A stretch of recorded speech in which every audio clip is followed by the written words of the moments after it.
Greetings, ladies and gentlemen. I am so proud today to introduce to you the elder mother, the Sambucus negra, the elderberry, the elder bark, the elder leaves.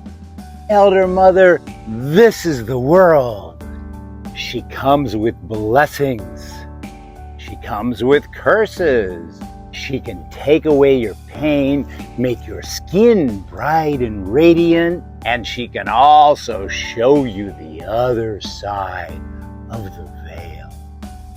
She comes alive in the springtime with beautiful flowers that were laid in poultices on the faces of princesses that took away the dark spots, the cracks, and the wrinkles, and allowed the natural wonder, the radiance of the skin to shine. Flowers were used in wedding bouquets and around the palaces and households. They were said to ward off evil spirits and attract in beautiful, loving energy. Hippocrates said that this is a plant of the god and it heals anything that it touches. The word elder comes from the Anglo-Saxon word ald, which means to kindle, like to kindle fire. More about fire later, that's important, because the elder is a virtual torrent of life, growing in dry soil, in wet soil, in damaged soil, in great soil. She loves to grow, she loves to give. They say that she is a sign of transformation, that if you cut her down, she's just gonna grow right back up out of the roots again. Medicinally, she's a pain reducer, a germ killer, a sprain healer, an inflammation deflator, a circulation accelerator, a soft skin elixir, a free radical fixer. She's an acne reducer, a heart helper, a burn repairer, a viral protector, a vitality booster, and a natural smile inducer. But the Scandinavians, they called her the elder mother. They say if you stood underneath of her on the midsummer night's eve, you would see the complete parade of the fairy king and queen and all of their entourage. But wait with care, because if you should fall asleep under this tree on that midsummer night's eve waiting for the sacred parade, you might be swept into the underworld with them, and you will be a part of the parade the next year round.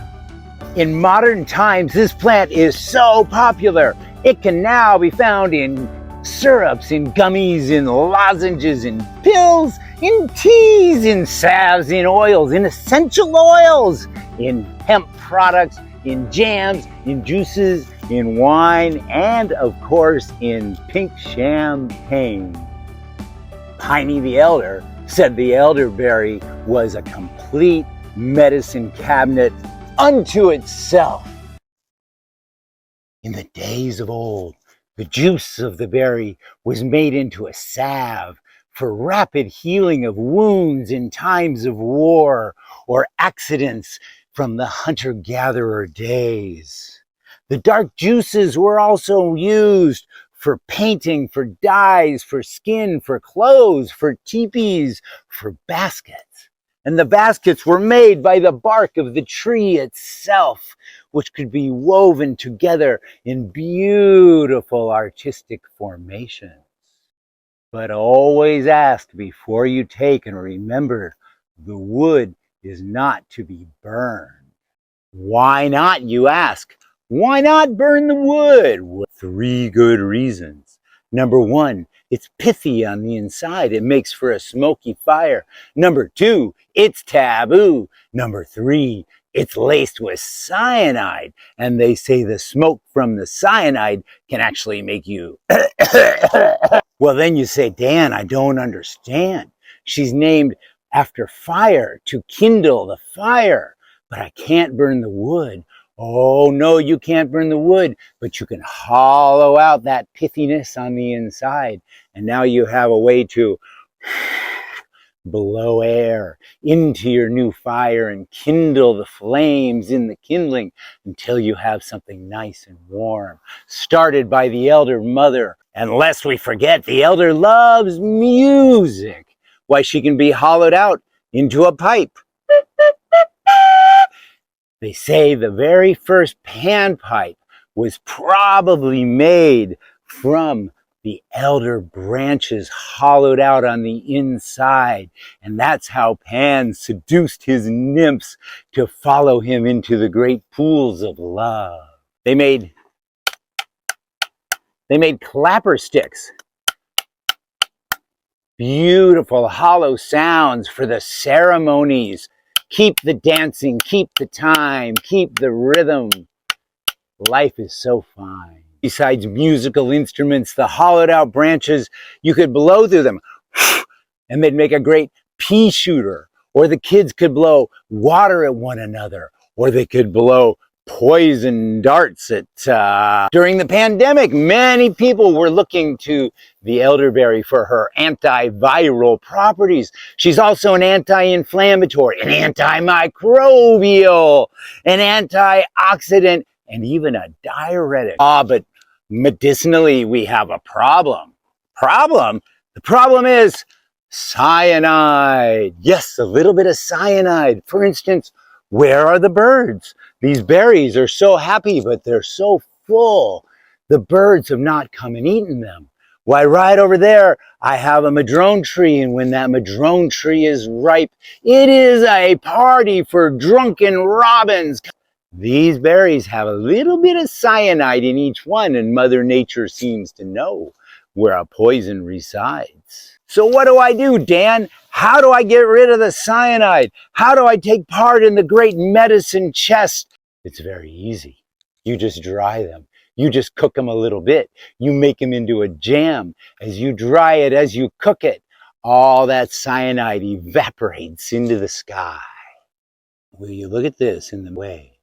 How magical this tree really is. It was right while I was talking about how the birds are smarter than to eat the cyanide that this little birdie flew into the window. Fly away. Fly away. Oh yeah. You're our spirit. Thank you so much for coming here and blessing us. Thank you for helping us out with this video. Yep, you're a beautiful bird. My little birdie friend is over here helping us out with the video. He'll be flying away pretty soon. Just like to say that the elder tree is full of antioxidants, anti-inflammatories, reducing puffiness, allowing circulation to happen, reduces muscle pain, brightens up your skin, reducing the fine line, regenerates the collagen, protects you from the UV rays, makes your skin so firm and beautiful and radiant. It's an antimicrobial, an antiviral, even anti-cancer. Are you ready to fly? Oh, there he goes. One of the most powerful antioxidants you're going to find in this elderberry is called anthocyanins. Anthocyanins, that's right, it's a flavonoid. It's what gives it this blue and purple and red pigment. It's what they did the painting with. It attracts pollinators to the tree when it's a flower. And then it protects the plant from environmental stressors like UV light, like drought, or just being too cold. It keeps the circulation going. So what can anthocyanins do for you? Well, they can help keep your circulation going through your veins. They can reduce the inflammation that stops the circulation from happening. And when you have inflammation, you know what it does is it pushes the blood vessels out to the surface, and it gives you that red discoloration in the face. It makes it puffy and it cracks the skin. The flavonoids in this plant, they help to break down the free radical damage. Free radical damage? I'm a radical. What kind? And what is free radical damage? Well, free radical damage is that natural process of letting old cells die and new cells coming on, but it can be accelerated by too much UV rays, the thinning of the ozone, by pollutants in the air, by smoking and drinking and the kind of fun partying lifestyle. Damn, that sounds terrible. What do free radicals do? Well, free radicals are an unbalanced molecule or an atom that's missing an electron. And they come through and they steal an electron from the neighbor, and then that neighboring cell steals an electron from another neighbor, and then that neighbor steals another electron from another neighbor, and it creates a chain reaction. Ooh. Well, then, what is an antioxidant? Well, an antioxidant is also an unbalanced cell, except it's unbalanced. It has extra electrons, and it goes through and it replaces the electron on the chain that got broken. It like recouples the chain together. It fixes the cell wall, and then it replaces the next electron, and it replaces the next electron, and it helps life to come back together instead of decomposing. Anthocyanins are also really good for lowering your blood pressure, preventing heart disease, stroke, heart attack. They're amazing antiviral. They reduce brain inflammation. Yes, indeed, they really do. They increase the brain function. They allow vein walls to dilate, allowing more blood flow, more oxygen, more nutrition to get to the damaged parts of the body, allowing more memory, more focus, more attention, improved speech and language capabilities. These berries contain a lot of rutin. Rutin is another amazing flavonoid, an amazing antioxidant. It can reduce that red puffiness, reduces the inflammation, reduces your muscle pain. It can brighten up your skin. It can actually create new collagen, stimulate collagen growth. What else? Vitamin C. There's a lot of vitamin C in here that can get rid of the dark spots on your skin. What else? Tannins. I live in the redwoods where trees live a long time. And why do trees live a long time? Tannins. They have lots of tannins. They are antimicrobial. They stop the bugs from boring into the woods. They are antibacterial. They stop the acne from forming on your face. They're actually an exfoliating agent that stimulates the collagen growth. What else, Dan? AHAs. Yes, alpha hydroxy acids, which can help brighten your skin, improve its overall appearance, and create soft, supple inside and outside to actually balance out the oils in your skin. Help out. It also has the 3 essential fatty acids, 3, 6, 9, along with sterols. Sterols actually lower the cholesterol in the body by absorbing the bad cholesterol. 2 more things. These berries have a lot of fiber, which can keep you regular, which can detoxify your body so that the bad stuff goes out and the good stuff stays pure. And quercetin, another incredible flavonoid, so good for your brain health, so good for your brain health. It actually reduces inflammation in the brain, and it activates the mitochondria in your cells, giving you a powerful boost of brain energy. The Elder Mother is from Scandinavian lore. She lives in this tree. She's a spirit in the tree. Is she good or bad? Well, she will protect you if you need protecting, but if you cut from her without asking, there could be a curse involved. So it all comes back to the Wizard of Oz. Yes, the Wizard of Oz, where Glenda asks the great question, are you a good witch or are you a bad witch? Well, she can provide you so much protection, but she does have a little bit of cyanide. So I would always ask before I cut, Do you remember in the Harry Potter movies where the most powerful wand in the movie was the Elder Wand? This is a great tree for making wands. In fact, as folklore goes, the witches did not ride on brooms, they rode on elder branches. But as Connie Green and Sarah Scott said it so well in their book, The Wild Table Express, the elderberry she fed us, they got us drunk, provided medicine, and protected us from witches. Everybody knew the elder tree. They offered everything from fruit to flutes to cosmetics to weapons. They call the elder the Rus. It is the tree of the 13th month of the sacred Celtic plant calendar. That's right, the elder is a sacred tree of the Samhain, Halloween, the sacred pagan festival marking the end of the agricultural year, the celebration when everything comes in. The elderberry wine was said to make people drunk at the Samhain festival, to promote divination and hallucinations, to commune with the spirits. Use her wisely. Use her to let go of the old, to bring in the good, to heal you, to heal your skin, your wounds, your internal diseases, to make your brain function bright and strong.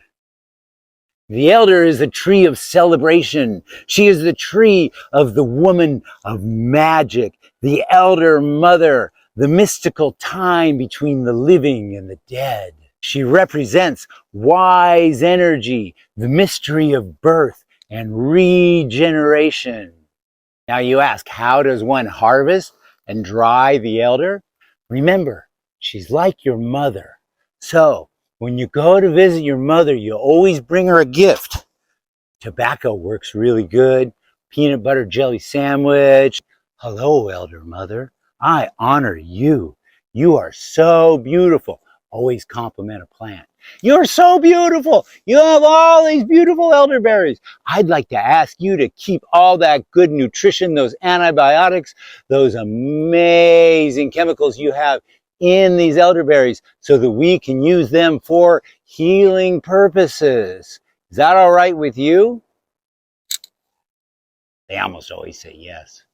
When I'm harvesting and drying a fruit like this, well, I could hang it up, but a paper bag is really the simplest of ways because you can take these elderberries, put it in this paper bag, put it out in the sunshine. The sun's rays won't overheat the berry. All the cyanide in the berry will evaporate away. The paper will absorb the moisture, but it'll keep it happening at a nice, slow, even pace. So, I like big bags. I say, do you want to come with me and be part of our salve? Sure, I do. So we just cut it. Just like that. Ooh, good thing we asked, huh? Then you just take your bag, roll it up a little bit, and you put it out in the sunshine. And if it starts to rain, you bring it back inside. And it might take a week, 10 days, 2 weeks to dry. You be the judge of that. But you're going to have yourself some beautiful elderberries. Or you can put it right into the wine. You can put it right into the syrup. As long as you heat it up just a little bit, you'll evaporate off the cyanides and you will have a wonderful concoction for health, for wealth, for happiness, for great skin, for fast healing. So God bless you all. Thank you to this little birdie over here that helped us out with our video, huh? That was really beautiful. She's gone back over here in the woods. God bless you. I really appreciate you. Remember, Miller Botanical salves are always made fresh. There's a link down below where you can get yours. Thank you so much. Please like the video, share it. Thank you. Satnam Aho. Amen.